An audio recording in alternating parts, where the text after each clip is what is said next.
Hello, everyone, and welcome. This is Erik Brenner here. I'm glad that you have joined us today for this webinar, and we're hoping to give you some important market updates. Matt, are you on the phone or on the call as well? I'm here. All right. So, Matt, thanks for joining me today.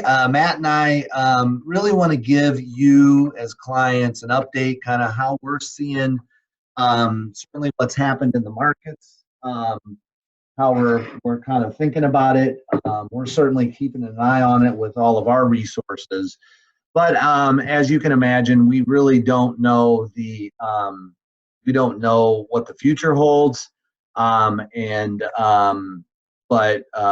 thought we would give you some good information. You know, it's certainly a very challenging time, not only in the markets, but just in this overall time as it relates to health, and and really hope that they can get a handle on the coronavirus. So that's our update. So Matt, interject as you see fit, and we've put together some key talking points. So let me go ahead and jump in. And okay, so I just wanted to talk quickly about some past outbreaks that we have seen in the past. And by the way, Matt and I will try to talk through, I know some of you are not actually seeing our slides, maybe that you're listening in. You may be listening to this once we are done, we'll record it. And so this could be in a webcast. It could also be in a podcast for you. It could also be on Facebook Live. So we'll try to talk through the numbers as much as possible. We don't have a lot of visuals, but we certainly wanted to give you a couple of visuals. So when we look at past viral outbreaks at least in the most recent past, some of you may remember the SARS virus back in 2003. It's amazing it was that long ago. The S&P fell by more than 12% during that time period, but actually recovered quite quickly in that time period. As well as the Zika virus, depending on how you pronounce it, was 2015, 2016, not so long ago. And that also fell by more than 12%. So interesting enough that both of these, and if you remember back in that time, it was unknown how long it was going to last, how many were infected, and it really ended up being kind of a short-term blip in the overall market. A couple things that we think are important as we think about this. One is that our underlying fundamentals continue to be fairly solid up to this point. And so what we mean by that is kind of some key measurements as it relates to unemployment. People are working. Housing's been pretty solid. Even company profits up to this point have been pretty solid. So we feel as though that is still a good, kind of a good foundation kind of moving forward. Not that we're not going to have market volatility. And Matt, don't you think that that at least helps us in the short term a bit? I think that helps a lot in the short term. I think this is kind of creating volatility, almost a little bit fear-based, in my opinion, right now. And even to add to this slide, Erik, that you're talking about, 02 was West Niles, 05 was bird flu, 06 was E. coli, 09 was swine flu. Ebola in 2014, so this is not a new event, but I think, as we've discussed a bit, markets seem to traditionally recover. There's kind of this denial factor, an acceptance factor, and then a panic factor. And I think right now we're in a panic while we figure out what the government's going to figure out on how to contain, how to quarantine, those types of things. And so there's a little bit of running room right now that I think momentum is taken over more than anything. Not that it's not a real concern at this point, but that that doesn't necessarily mean people are acting rational when it comes to their investing. Yeah.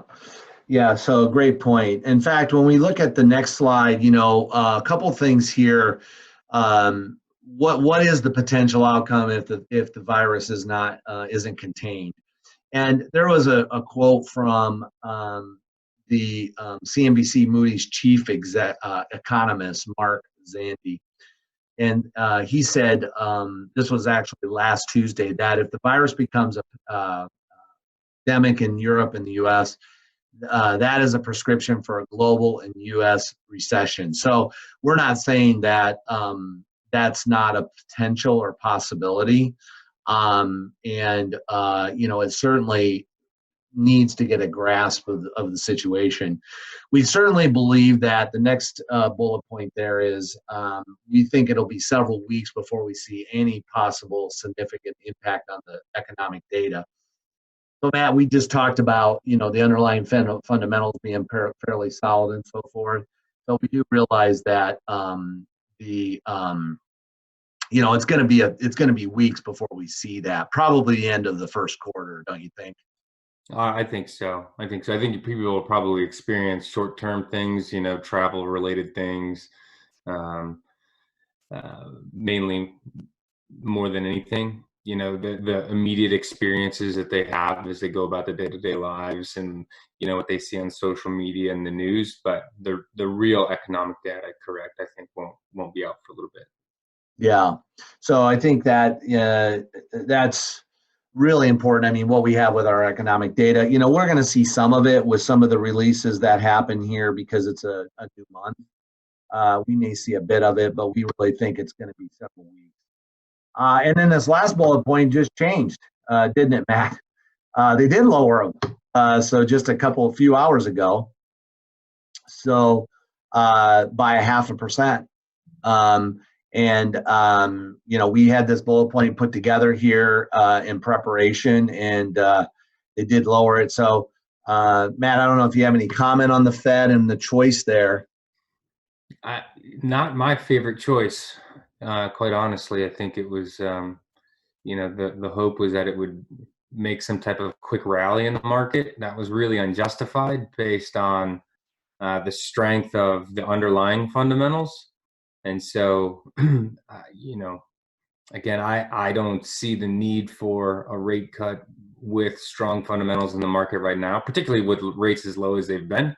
And so to make such a drastic move, in my opinion, doesn't make sense. Market obviously has not responded well to it. Right now, I'm looking the Dow's down another 900 points, eating up all of yesterday's gains. So I don't think that was the outcome they were expecting.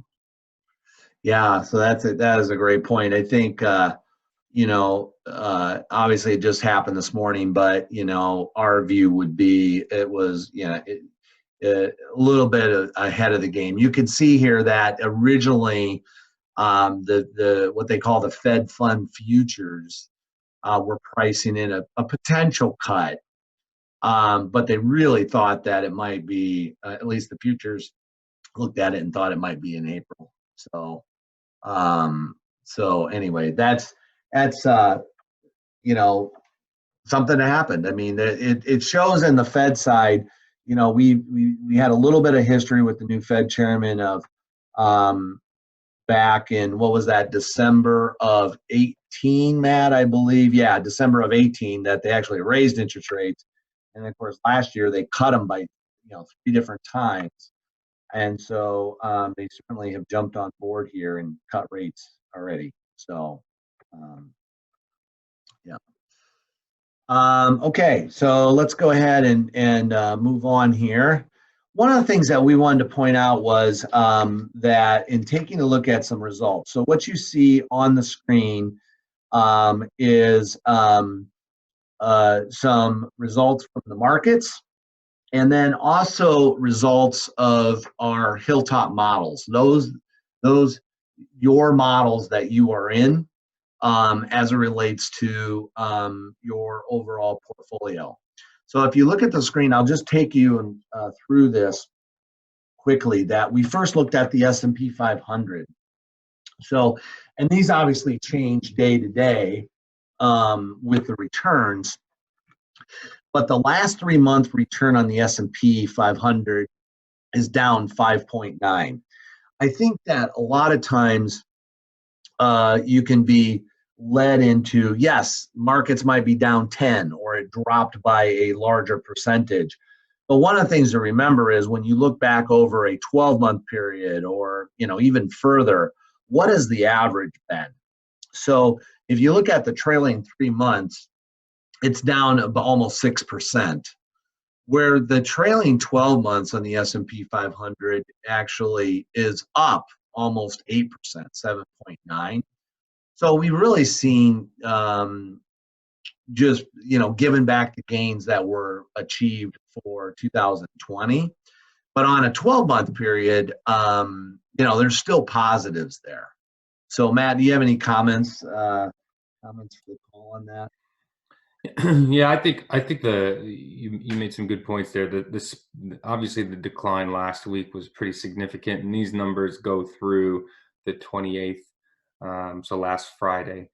And obviously the dramatic decline in the S&P and the Dow, the Dow dropping from around 29.5-ish down to the 25 mark, that's a big decline. So experiencing that in a week obviously is something not comfortable to stomach. It's about a 15% decline. So getting really to correction standpoint of movement, but that doesn't necessarily mean that again, it's going to be long term.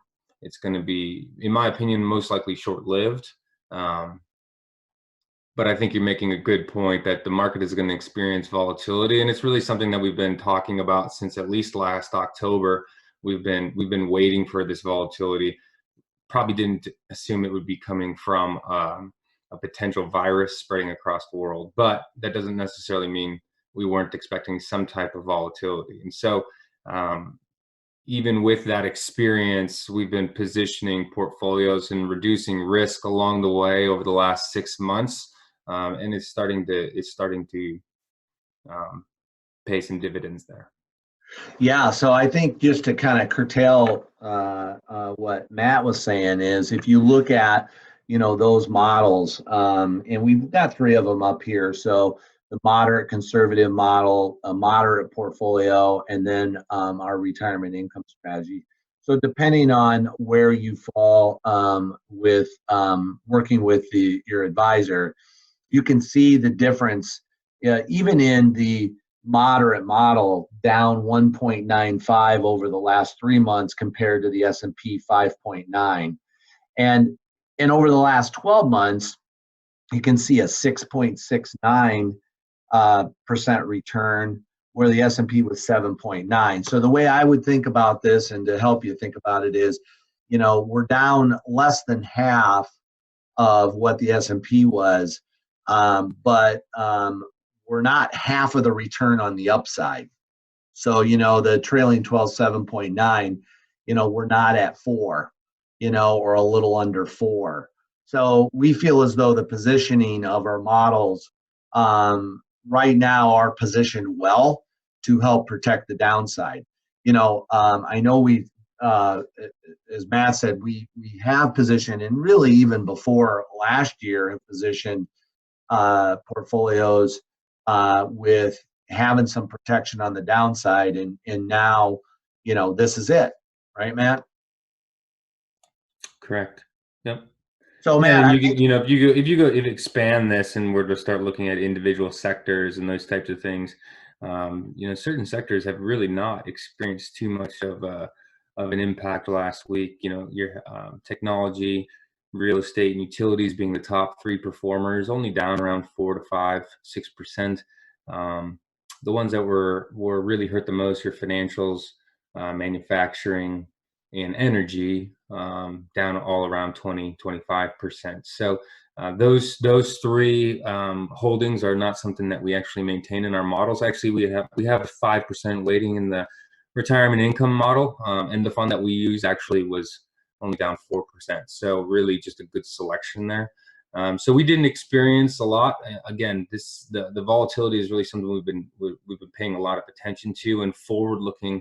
If you look at a moderate model, we're positioned to capture about 55% of the upside of the S&P and only about 27 to 30% of the downside. And so while those numbers always sound good or look good, we're actually finally experiencing that in a volatile market. So that's good to know. Yeah, some great points. And Matt, I think you wanted to, you had something that you wanted to just go into a little more detail on the upside downside on our model, right? So why don't we do that? Yeah, let me just share the screen here. I can't share my screen while you're sharing. Yep. So we'll just give us a second here and we'll sorry. switch over, and Matt will take the reins here. And thank you for those that sent in questions. We're gonna we'll go ahead and answer a couple of those. We have time. We'll answer a few of those as we work our way through here. So, Can you see my screen now? Yep. Okay. So this is just basically showing those three different models, kind of the same thing. I wanted to give just a small indication of what this looks like over, and these returns are going to be relatively close, but again, this is going month ends. But you can see here the highly volatile line being the S&P 500, and towards the end of last year in particular, really the market as it took off. The portfolios obviously didn't follow suit. So while still performing, they weren't capturing as much of the upside of that rapid growth. But what you do see is that dramatic decline here in what the portfolios experienced. And so as you broaden that or look through that, you can see really what the S&P has done is around 7.5% roughly. And again, these aren't perfect numbers, but they're fairly close. And then the various models that the majority of clients are in, and if you were to broaden, or excuse me, not broaden, but shore that up to more of a year-to-date figure, you can kind of see that. So most clients really should be seeing returns of around -3%. And again, these aren't perfect accurate numbers, but it's around there. While the S&P was down about 8 for the first 2 months. So again, the bulk of what people saw in a drop was just the returns that they had already captured. If you take a look at just kind of a portfolio position, risk going up to 100, right now a moderate portfolio is still positioned with a 95% probability over the next 6 months to fall within this range of -5.8 to +12, with a potential return of around 6.3. Still yielding a good 3.25. So we like where things are positioned. Again, on a 1 to 100, most of the time you wouldn't see a moderate model fall within that 36, but just due to some of the diversification, some of the minimum volatility constraints that we put in place, and some of the equity components, we are seeing risk on the bottom shore up, but still giving plenty of opportunity and growth for the upside. And the biggest thing is we know volatility is going to be there. Obviously, you're experiencing that. The news, the media, social media, everything is hammering that home. But we're still in the belief that fundamentals will outweigh, as long as we believe that this is a temporary thing. And I think right now our position is this is still a temporary thing. That's just creating short-term volatility. And for those people who stay invested, will likely experience their portfolios returning. If we need to rebalance, we can. But we're not looking to make drastic moves at this point out of fear-based selling on something that right now just seems relatively temporal. Yeah, so you think that's really important. Thanks, Matt. If you're in a point in working through the situation and you're in the point of distributions, you certainly could work with your advisor and make sure that there's enough cash in positions, right? Cash in position to kind of provide your income for the next short period of time, whether that's the next 12 months or so, 12 to 18 months. And that certainly is something that you want to do. But as what you said, Matt, it's just so important to make sure that you don't overreact when you try to time the market. And if you look at these, really what we're saying is we do feel as though we are positioned to help protect that downside a bit. We'll certainly keep an eye on it. As you know, in working with us, we're not about everyday day trading, but that's kind of we do feel like our portfolios are positioned. A couple of things, Matt, a couple of questions. Let me read off. One of them, we talked about the interest rate, and certainly they reduced it.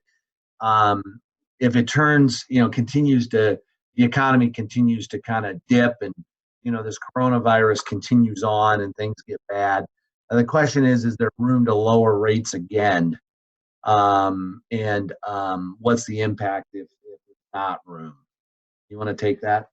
Yeah, I think there's definitely room to lower. I don't think that's going to be a good place for us to be personally. And that's part of the reason I'm a bit disappointed with them lowering rates now. I think it was preemptive and unnecessary at this point. I would have liked to see them kind of hold that in their back pocket a little bit longer. Obviously there's still room. I mean, you still have a point and a half, point and a quarter, somewhere in that ballpark that they could lower the Fed fund rates. Will they make moves in this next Fed meeting? I don't foresee them to make a move. I think that this was kind of a, hey, we're going to try to make a bold move just to show that we're paying attention. And in the next session, they probably will hold tight, particularly or especially if things kind of are contained and under control and fundamentals still way out. I think that they'll just hold tight and potentially increase, maybe not increase, but definitely hold. So and I think the markets today, I mean, just happening, right, Matt? I mean, a few hours ago it certainly didn't respond the way they probably felt it would. The Fed might have said, oh, we lowered rates here by 50 basis points, and the market went the other way. So right, yeah. The one thing too to remember, I mean, I know I talk a lot about this when I'm working with clients, as well as we talk about this as a firm, that markets tend to overreact either way. So they tend to overreact on the downside, they overreact on the upside. So you have to kind of think about that as well. So there's room to move, but hoping that they don't continue to try to lower them. So another question is around, do we think long-term globalism will be looser and our factories will come back to the U.S.? Interesting thought. What do you think, Matt? It's a good question. I think what we've experienced again is that right now things are already starting to move back to the U.S. and that has to do more with energy costs, productions to make things, certain tax incentives, those types of things. So there's already a shift maybe to not eliminate globalism, but to just rework some trade partners, rework where manufacturing is happening, that type of thing. Again, I think this still comes down to, do you think that the virus is spreading is going to be temporal, or do you think that it's going to be long-term? And based on what your belief is, you're going to have to position your investments that way. I think right now for us, our belief is it's going to be temporal. And so I don't foresee long-term globalism being the loser. So we're not planning to position the portfolios that way. Yeah. Thanks for bringing that up. And it certainly is interesting because I think, if it is long-term, then companies could look at it and go, well, we don't want to assume that risk anymore. We're going to bring stuff back over here for some of the manufacturing and things of that nature. So, but that's our position. This is one, I know we have a lot of clients, that are getting close to retirement, or in retirement, but getting close. Is there anything as it relates to, threatening the investments, anything to be done? And Matt, I would say there, it's, again, we have these models, So, that you can see has got some downside protection. And the other thing we talk about is it doesn't hurt to have kind of bucket number one. Bucket number one being where are you going to get your, where's your income coming from over the next, call it 12 months, 18 months, and knowing that that's where it's going to come from regardless of what happens to the market, right? Right. Not a harm there at all. So I think the positioning there would be not a shift, full shift to go, all cash, but yet have a strategic amount that knowing how much are you going to need over the next period of time. Again, 12 to 18 months is kind of a time frame there that we work from often, and having the money there, and then let the other work within the model. So Matt, would you have anything additional you wanted to add to that?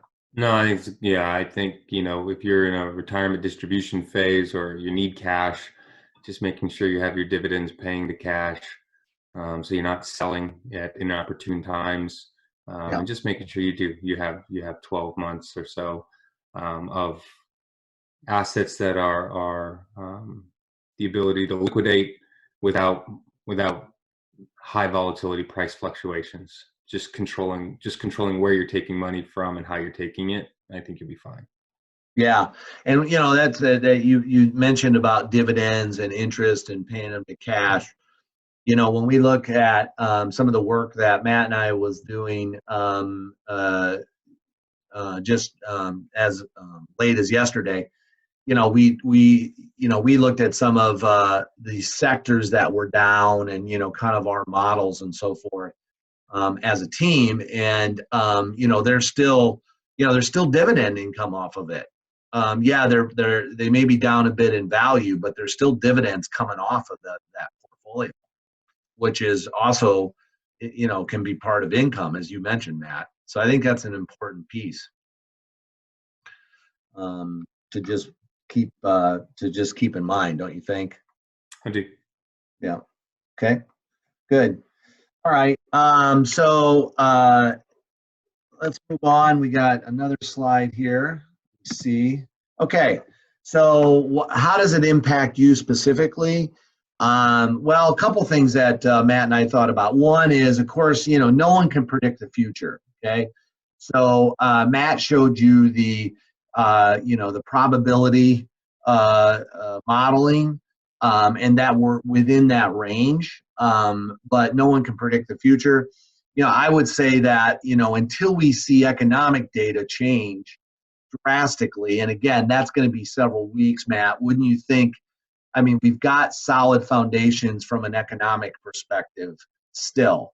If we didn't have those and we put this on top of it, well, yeah, I certainly think we would definitely have more volatility. Wouldn't you?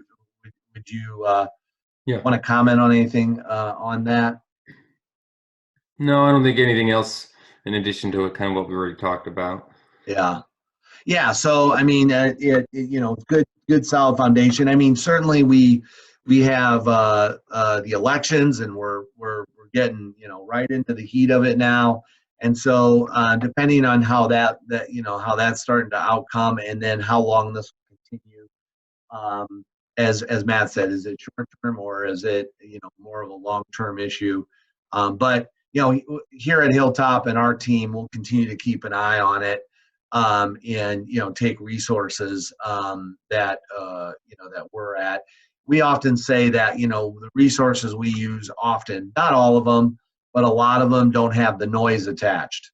You got to remember that if you're watching it on the news, CNBC and all the others, there's some good information there, but they also need to sell their spots and their advertising and their shows and all of that. And so it's you need to make sure that you filter out that and really get to the heart and the core of the problem. The second bullet point there is we've diversified our client portfolio, and again with this alternative strategy. I say often, and that this alternative strategy that we went to as a firm several years ago was, to have more in alternatives to protect on the downside. And so, I often say if you Google, what should a moderate portfolio be, you probably would not find a 30% allocation in alternatives. But we've just believed that this would, we really have reduced risk in portfolios. And quite frankly, we really haven't had to do that up until now, have we, Matt? Because we've had gut markets. Right. But now it's coming to, through that the alternative strategy helps in that, in protecting some of the downside. And then the last slide, or the last bullet point is, right now it's stay the course. It's certainly understand and working with your advisor around how much you're going to need over the next period of time. As Matt said, that if if someone's in distribution mode, not reinvesting the earnings that are there, the software that we use and the illustration that you can see and we see is how much is estimated income off of the portfolio, so we can determine, kind of what the estimated income is from interest and dividends, and that we don't want to make any overall rash decisions. So those are some of the real key points. So, Matt, do you have anything else you'd like to add? We had one other question that somebody emailed in that I wanted to cover, and it was about any investment opportunities such as medical research, healthcare businesses that thrive during a downturn. That's a good question. The healthcare is something that we've actually kind of looked at, shortage of medical supplies, those types of things. It's going to be such a difficult time to measure how quick people will go through supply, inventory, those types of things for something that might be temporary. And so, you would find in a situation like this, momentum will probably overtake more than fundamentals in something. So the speculative investment is dealing a lot with momentum. So, you could buy something, sounds good, 3 days later you're making money, and all of a sudden it just falls apart. So those are just things that we want to be cautious on. We don't want to over position a portfolio by any stretch. Other opportunities that, if somebody has that they think is a good, hey, should I throw a little bit of money in just to see what happens? That's something that we're obviously open to discussing. But when it comes to core changes in the portfolio, it's not something right now that we're saying, again, we want to take that risk on. But it's obviously intriguing, I think, at all times to look for opportunities and inefficiencies with market pricing. So, if you're a person who has one of those opportunities that you wanted to discuss, we would just suggest you call in and let's talk through that, because we don't want to overlook that if that's something that you're interested in. But as a fundamental for us on a core portfolio change, it's not something that we're saying we need to make changes on. Yeah. I think the only other thing that I would think about is, people like to travel, and obviously this is something that can influence travel. So pay attention to, trip insurance and those types of things that, in the past that you might have just overlooked. Be smart and be wise about where you're traveling, how you're traveling, when you're traveling, and pay attention to those things like trip insurance. Are you getting the proper healthcare coverage as you travel? So look for that industry to help you out for travel insurance and all of that. So be wise about those dollars would be the only other thing that I think about. Yeah, it's a great point, Matt. And, you talk about trip insurance and being able to cancel something. The other thing to think about is, if you do have plans to travel, especially overseas, and you are, have a Medicare plan, Medicare Medigap type plan, you definitely want to make sure that you're covered in that area as well. Just to be prepared if it is more long term. So Yeah. good. Well, thanks, Matt. Thanks, Matt, for the insight and joining us today and talking this through. We really value everybody that is on the webinar, that maybe will listen to this in another media form. We really appreciate you as a client, and we will tell you that we work really hard every day to making sure that you're going to be successful, and however successful is to you. These trying times, when we get market swings like this, certainly can test the nerves a bit. But we wanted to just share with you how we're thinking about it and where our portfolios stand today, and kind of where we're thinking about it going forward. We certainly will bring other communications to you as we see it as well. And obviously, you can always talk it through with your advisor. That gets into more of your particular situation. But with that, I'm going to sign off on this great Tuesday.